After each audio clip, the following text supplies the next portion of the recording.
My biggest memory is walking around Washington, D.C. and just seeing all of the people with their buttons on and being completely open.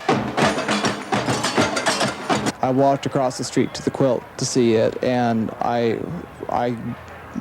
started crying and just became aware of how sad it was. It was one of the most incredible experiences in my whole life.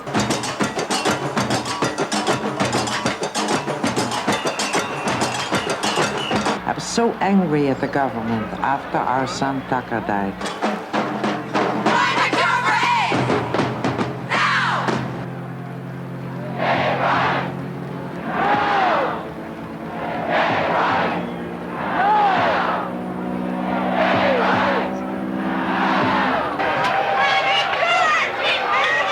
From 1933 to 1945, an estimated 250,000 people are forced to wear pink triangles in Nazi concentration camps, identifying them as homosexuals.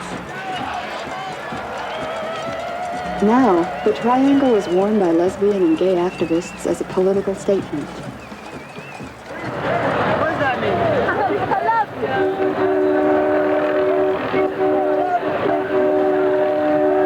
The response of the government is based on the fact that this is a disease that is hitting hardest in the gay male community. May 31st, 1987. President Ronald Reagan delivers his first speech on AIDS. By now, over 20,000 Americans have died from AIDS-related diseases. That the Supreme Court may say that that laws can be passed regulating our sexual behavior in the privacy of our homes, but we're saying no, you can't do that. Rear in today, sheep tomorrow. Rear in today, sheep tomorrow. October 7th, 1987. United States Department of Justice sponsors a study that states homosexuals are probably the most frequent victims of hate and violence. Right-wing extremists are pushing the fact that, hey, let gay men die. That's okay.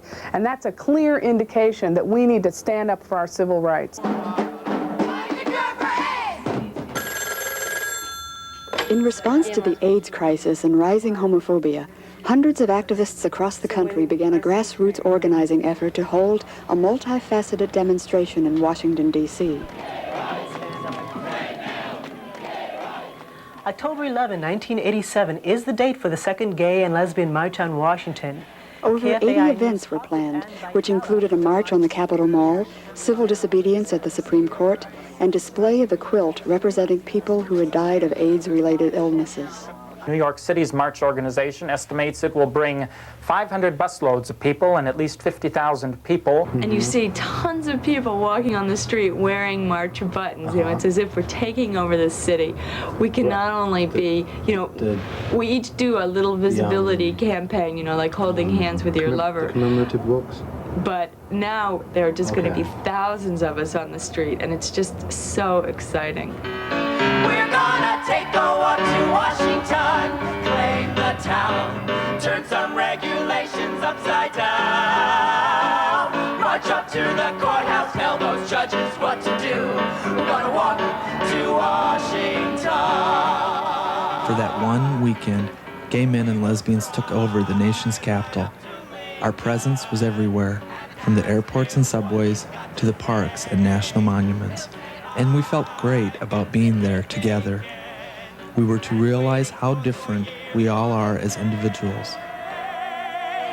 We're gonna take a walk to Washington. It's our right. The time has passed for us to be polite. The 11th of October will go down in history. We're gonna walk to Washington. This place is a gay city right now. It's like a gay continent. There's gay people everywhere. I've never seen anything like it. And I don't know, maybe we should all stay. It'd be a lot of fun. I'm with a group from New York City called ACT UP, AIDS Coalition to Unleash Power. We're working with New Jewish Agenda and with the World Congress of Gay and Lesbian Jewish Organizations. We've both worked on organizing the march in Colorado, so we have about 600 people here, at least, for the march this weekend. And I'm here in capacity with the Denver Women's Chorus, who's performing tomorrow night in Constitution Hall. with many, many lesbian and gay bands around the country.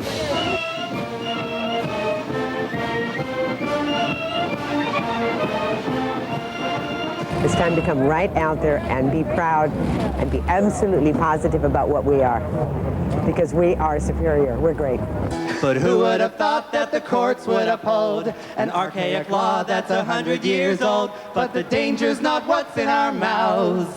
It's a mouthful of bigotry which they espouse. It seemed like a wonderful opportunity to be doing my play, which is certainly about being queer in America and having all these queers showing up from all over the country. It's pretty exciting. Why, boys? What's the story? Why, boys?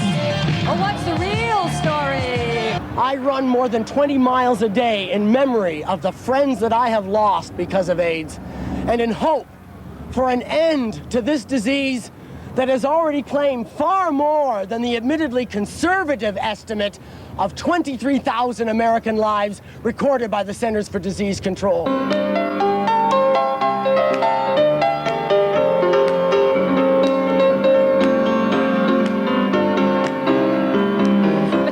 To work together, refusing to be still ignored. We can do much more in freedom than behind our closet doors. Oppression is oppression always, against our love, style, sex, race. Class turns society on its side. No one first and no one last. And where there is love between us, we can stand, linking our arms against the ones who demean us.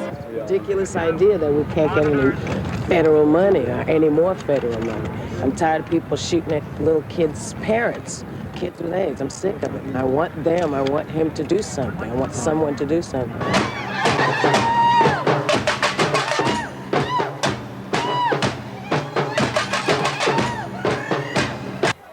A list of demands was drawn up by a national steering committee which called for a federal lesbian and gay rights bill, the end of discrimination toward people with HIV and AIDS, massive AIDS funding, repeal of sodomy laws, the admission of lesbians and gays into the military, recognition of lesbian and gay relationships, reproductive freedom, and an end to racism in the United States and apartheid in South Africa. We go around the room and say who they are. It'll take a while. October 8th and 9th, 1987. Delegations from around the country meet with members of Congress to articulate demands of the march.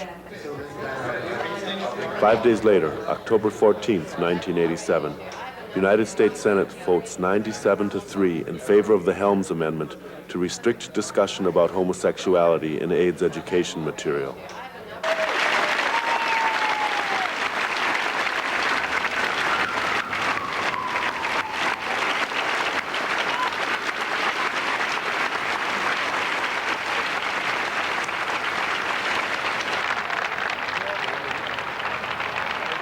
January 1977. Harvey Milk is elected to the San Francisco Board of Supervisors as the first openly gay man. November 11th, 1978. Harvey Milk and Mayor George Moscone are assassinated by former Supervisor Dan White. May 29th, 1979. Dan White is convicted of manslaughter by an all-heterosexual jury and sentenced to 6 years for killing the two men. January 7th, 1984. Dan White is released from prison after serving 5 years. According to newspaper reports, he commits suicide. I'm Leonard Matlovich, and I'm one of the... Leonard Matlovich, who was discharged from the Air Force for being gay, helped organize a dedication for Harvey Milk that took place during the march at the Congressional Cemetery. I was in Paris, France, and I was a cemetery. And right before me was Alice B. Toklas and Gertrude Stein. And it was so powerful and so moving for me to be there, to be two individuals who did so much for us, who led the way. And it gave me chills. And as I came back to the United States flying on the plane, I realized that in America, we have nothing similar. That young kid could come and say, there's Harvey Milk. There's a person that did something to make my life better. He represented something that was hope and was the future. And I think as a veteran, he is really a symbol. He wanted America to know that wherever they found anything beautiful and anything important, and most of all, anything American, that lesbians and gay men were going to be there. We were going to be there on the cable cars. We were going to be there at the Empire State Building. We were going to be there at the Alamo. We were going to be there wherever America was, because it is dangerous and wrong in denial of our country to define America in any way at any point without seeing the lesbian and gay presence in every part of America's life.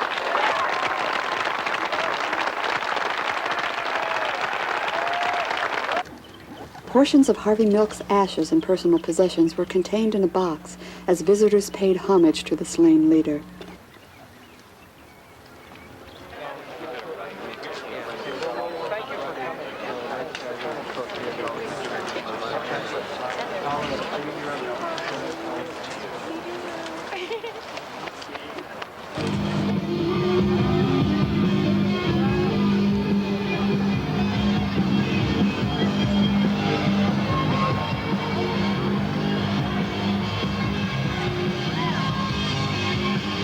Several thousand people watched as hundreds of gay couples took part in a non-denominational wedding ceremony organized by Carrie Junkin and Walter Wheeler. My name is Alice, and I'm from San Francisco, and I'm getting married to my lover at Christmas today. For these couples, the ceremony was a symbolic and personal gesture because marriage between same-sex couples is not legal in the United States. Discrimination exists in medical benefits, insurance, taxes, and child custody.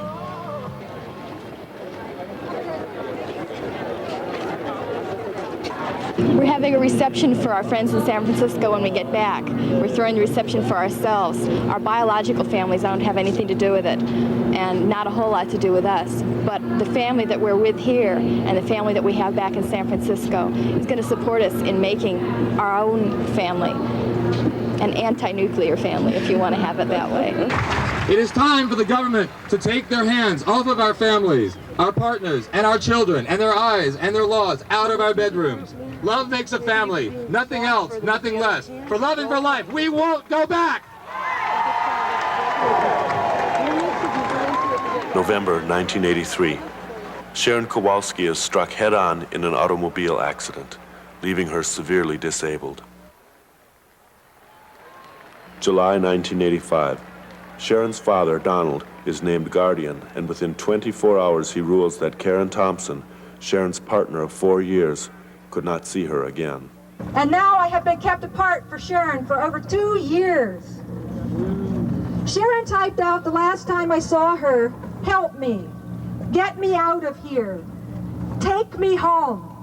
Why can't Sharon Kowalski come home? When disability rights groups all across the United States recommend getting the disabled person back into the home living situation as soon as possible. And it is possible in this case. July 12, 1989.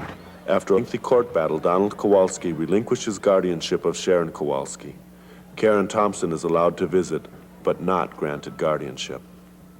I sent out invitations to people at work, and I've been demoted and suspended for 2 weeks without pay because my administrator felt it was offensive, and this shouldn't be offensive. And I don't know. We're just going to be out there. We're going to let it be known. We're raising his kid together part of the time when his mom doesn't have him. And very openly, he's very accepting of it, and I have my ex-wife is very supportive of us as well. I want to introduce you to my lover, and they tell us we shouldn't do this, but I want to tell you I believe it's time for us to show affection. Two men kissing in front of TV cameras. There were people in the world who had never seen such an image. I laughed at how normal it looked to me. Unfortunately, it wouldn't get on the evening news. We put our arms around each other if we want to. We hold hands if we want to. We're not trying to push anything down anybody's throats, but we're letting them know we're going to be ourselves. And I learned something. I hope that every one of you, when you leave the March on Washington, if you're a couple, when you get on board the plane, reach over, put your arms around each other, sit there the rest of the trip. You know why? once they take off, they can't put you off that plane, and they're stuck with you until you get there. My name is David Epstein. I'm from Los Angeles, and I came here to get married with my lover, Michael, because I love him, and I want to acknowledge that to the world. Yeah, to each other, too. And we've been together for 7 years already, and we're just renewing a vows that we'd taken a long time ago. Our statement is that it matters not who we love, it matters only that we love. The truth is that we are part of a divine plan that provides diversity and beauty, and together, hand in hand, we now accept both our role and our challenges as individuals and as families.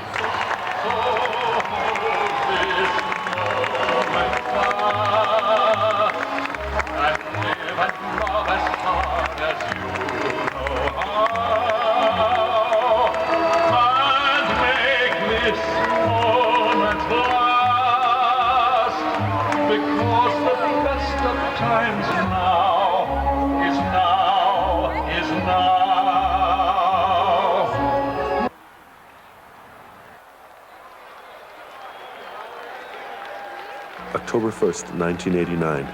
Lesbian and gay couples can legally marry in Denmark. February 1991. 16 American cities have domestic partnership laws. Marriage is still illegal for same-sex couples. Carl Kerr. Alfred Lobo. Lou Locchiotto.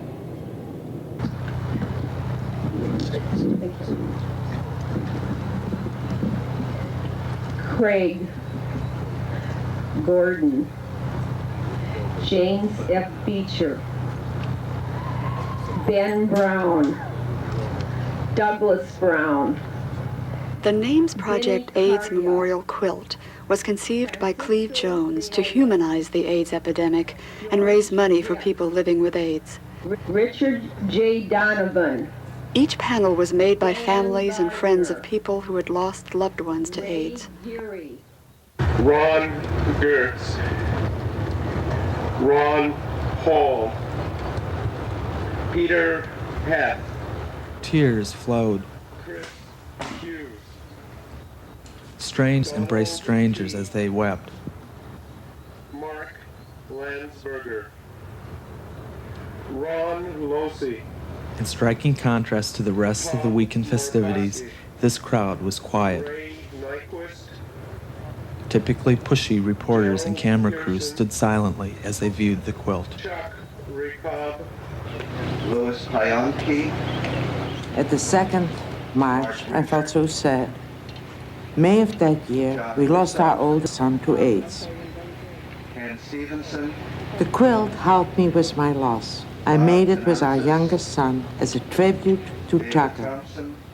Jim and I, Jim, Henry Beauchard, Scooby. He was a friend of mine that I miss very, very much, and and it seems like he's still around. And like making this quilt piece seems to be that he is still with me and very special to me.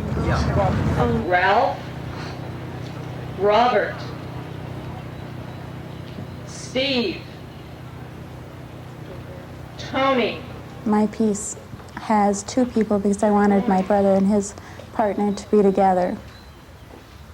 Neil Abel. Kevin Adams.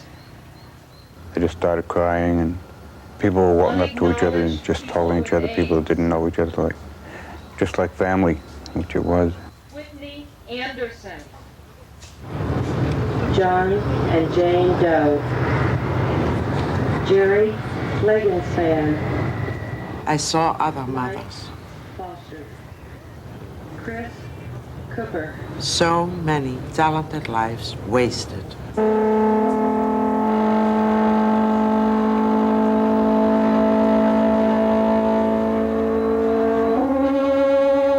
June 1988. The Presidential Commission on AIDS recommends anti-discrimination measures for people with AIDS.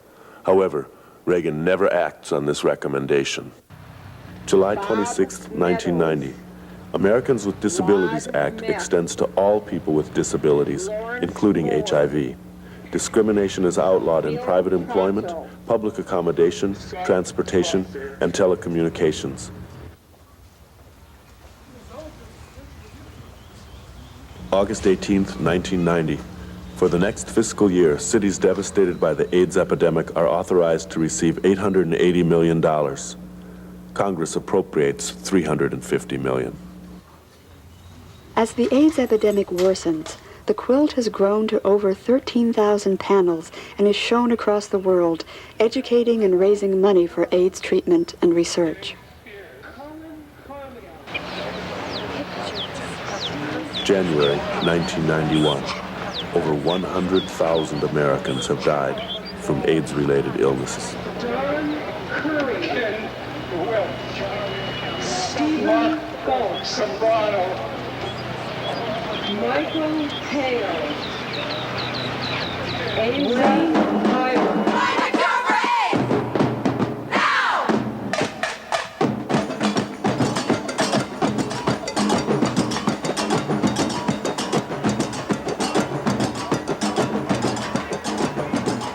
While the crowd was assembling on the morning of the march, the People of Color Caucus sponsored a rally which included speeches and performances by African American, Latino, Asian, and American Indian gays and lesbians. I am most proud to be a person of color, to be a Latino, and to be Puerto Rican.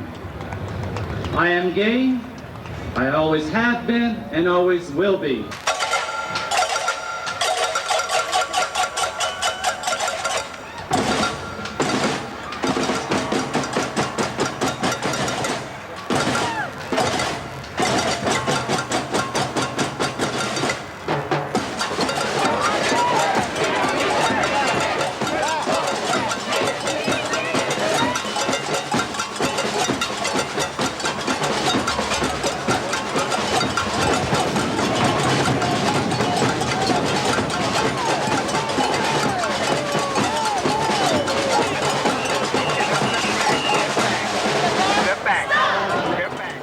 People living with AIDS led the march in defiance of public apathy and lack of federal funding for AIDS research and treatment.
I climbed to the top of the riser and looked back over the crowd.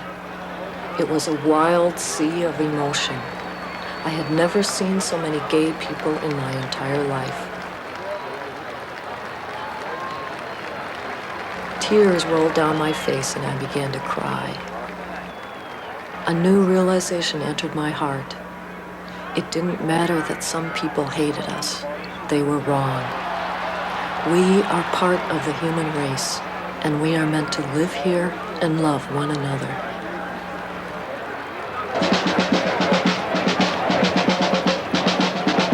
Today, as gay Americans, we can truly say there is no turning back. Countless thousands of us have already died And countless more of us now face illnesses, suffering, and death. At a time when our president fails to provide leadership. But we will not stand by any longer and wait until you murder tens of thousands, hundreds of thousands of us. Do you understand, America, that 12% of the little boys and girls growing up today are going to be lesbians and gays, and they are not going to be called faggot and dyke and queer and sissy. We are going to save our children!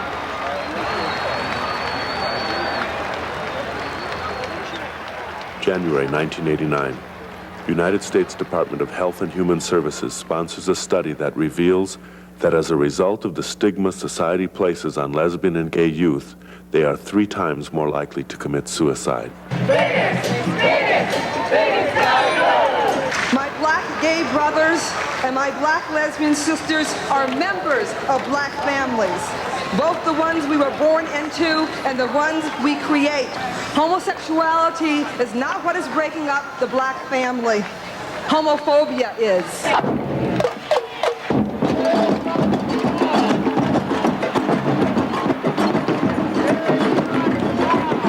Feel the political power of this movement as we spread love and fight hate. Spread love and fight hate. Sisters and brothers, together, we are united to fight sexism and racism, to fight homophobia, and to fight for human rights.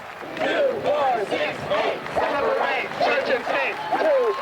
We are discriminated against in jobs, in housing, in public accommodations. We're felons in 22 states. The Supreme Court has declared that we have no right to privacy. We're hounded by violence against our persons, barred from worshiping in some churches. Our children are tried to be taken from us. We are discriminated against in prisons. If that isn't second-class citizenship, I don't know what is. From 1987 to 1989, 196 people are murdered in gay-motivated bias crimes. 1990, New York City reports a 107% increase in anti-gay crimes. April 23, 1990. President Bush signs the Hate Crime Statistics Act, creating a system for recording bias crimes. This is the first piece of federal legislation to include sexual orientation. Could you be loved? Could you be loved? Don't let them change you or even rearrange you. The diversity of the groups on Sunday did not impress me so much as the increased threat we all face. We must continue to question the way in which the health crisis and right-wing attacks threaten our freedom, both within and without the gay community. Stay alive. Could you be loved? Let me love.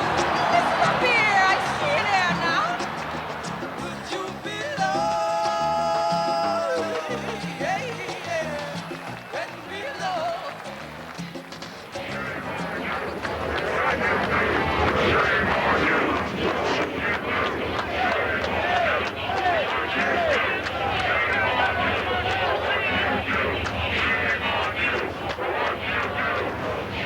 June 1989. Corcoran Gallery, Washington, D.C. cancels Robert Mapplethorpe, The Perfect Moment exhibition, stating that they do not want to adversely affect the National Endowment for the Arts' congressional support.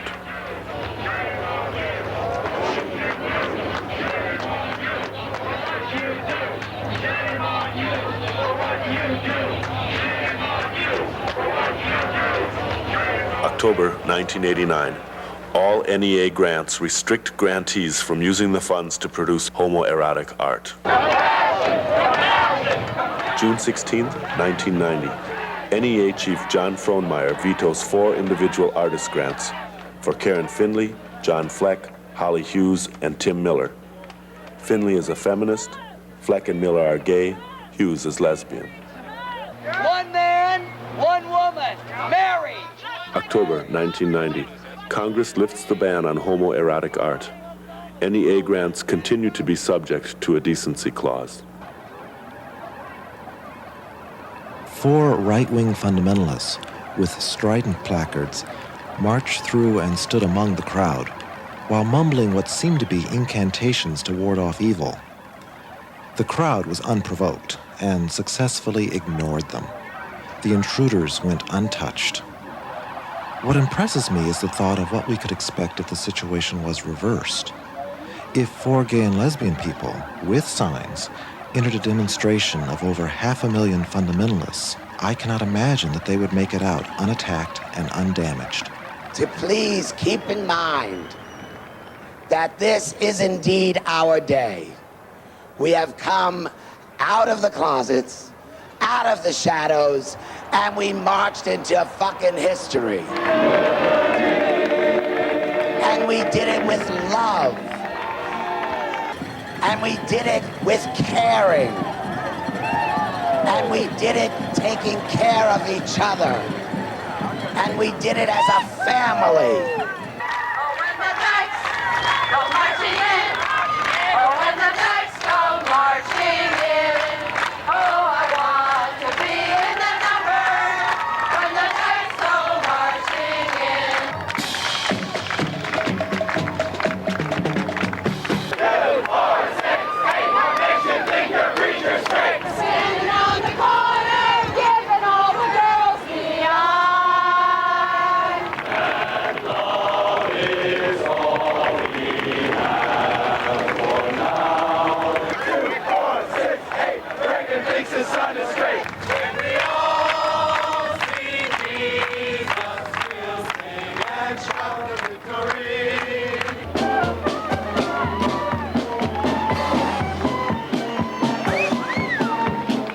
Brothers and sisters, our movement has been supporting lesbian and gay rights for over 20 years. We're supporting lesbian and gay rights when 10 people were a crowd. Wisconsin, the gay rights state! And I don't think I've ever lived with anything in America worse than AIDS. It affects every living human being. We're all terrified of the fact that our federal government ignores us completely. They expect us to do it. Well, the hell with them. It's our money, and they have to spend it on us now. No more bombs. We need hospitals. Stand up, stand up, stand up for love, for truth. When you all have your sit-in, I would like you to scream the words, how long? How long is it gonna take before people get smart? Educated people, not just people with no education. We're not talking about illiterate people. We're talking about senators and congressmen and the fucking president.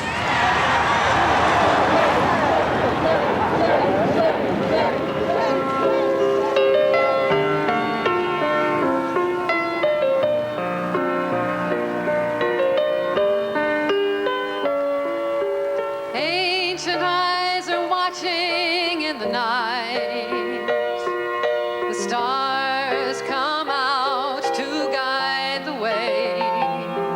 The sun still shines despite the clouds. And the dawn is dusk as dawn is dusk is day. Are you black like night or red like clay? My daughter's mother and I were among the marchers, with other members of parents and friends of lesbians and gays. We made up a relatively tiny contingent in a sea of mostly youthful people. Like moon,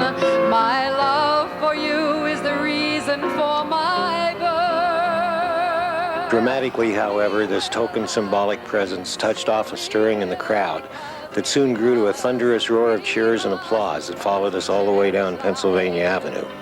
And I thought then, and I've thought many times since, surely this was a measure of the yearning of those young people for the support and understanding of their own parents that we represented. Life is a great and mighty march, forever for love and for life on the great peace march, forever for love and for life. We are here forever and for love and for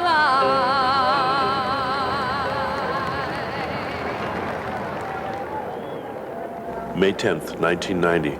Barbara Bush writes to Paulette Goodman, President of Parents and Friends of Lesbians and Gays. I firmly believe that we cannot tolerate discrimination against any individuals or groups in our country. Such treatment always brings with it pain and perpetuates hate and intolerance. No more violence against lesbians and gay men. No more harassment and beatings and violence. Let's end the violence against everybody. Let's end the violence. Let's end the unkindness and the meanness against everybody. Let's end the AIDS crisis. Don't run. Don't be afraid. Let's fight death. Let's fight a killer disease. Let's end AIDS. Let's come together across the world. We are gay and lesbian people, and we are singing, singing for our lives, peaceful, loving people. Oh, we are peaceful, loving people, and we are singing, singing for our lives. Take this home with you. We are peaceful, loving people, and we are singing, singing for our lives.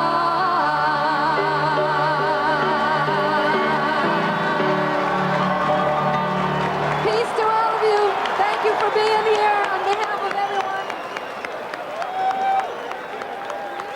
March organizers counted upwards of 600,000 participants, making this the largest demonstration in the history of Washington, D.C.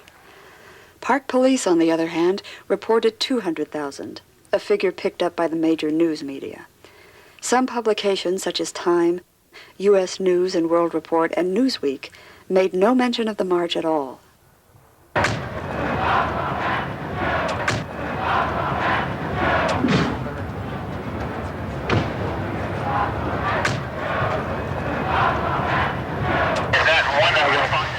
1983.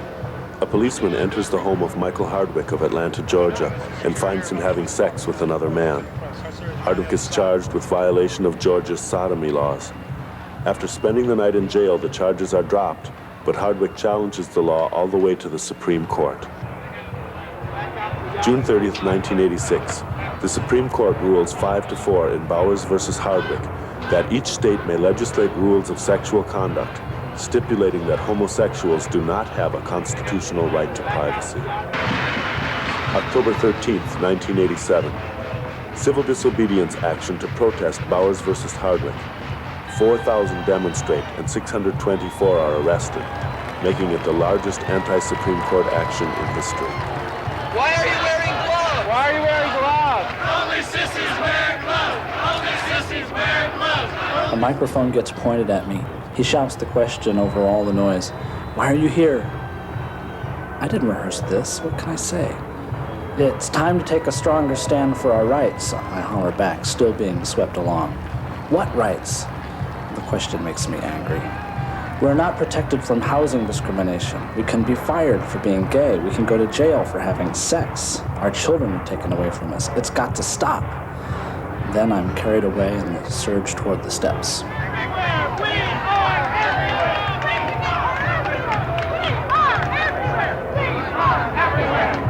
are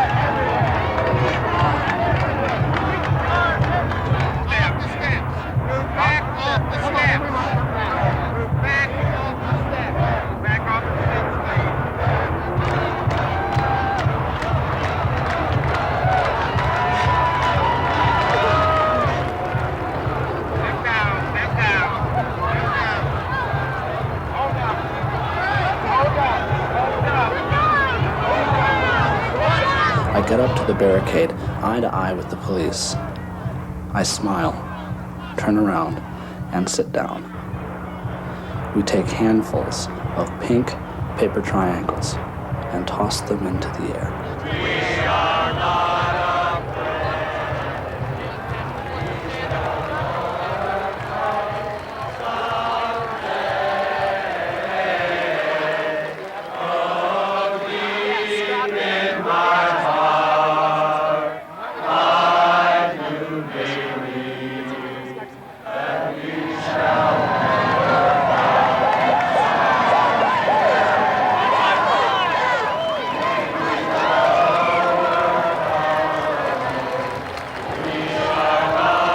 October 1990, retired Justice William Powell states publicly that he may have voted incorrectly on the Bowers versus Hardwick decision. A different vote would have changed the 5-4 decision.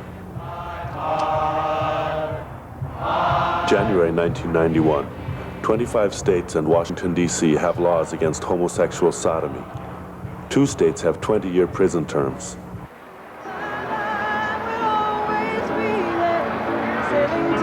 Upon the water, and you will never ever see the last of me. Don't lose heart.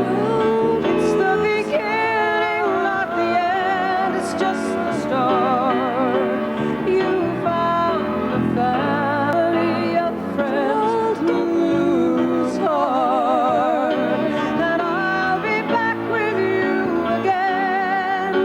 You finally found a family of friends. The march gave us a new pride, renewed strength, a willingness to speak more openly, if not for the first time, to our families and co-workers about ourselves, our struggles, and our dreams.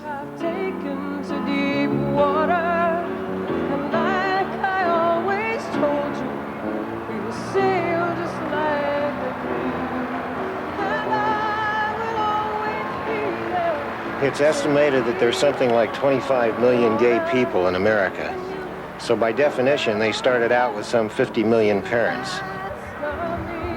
And sooner or later, it's my thought, my dream, that a large portion of those parents are going to have to want to enlist in the crusade for their children's dignity. And when they do, a significant slice of the nation's voters, fired by those familial bonds, will be dedicated to the most basic of freedoms, the right to be what one is.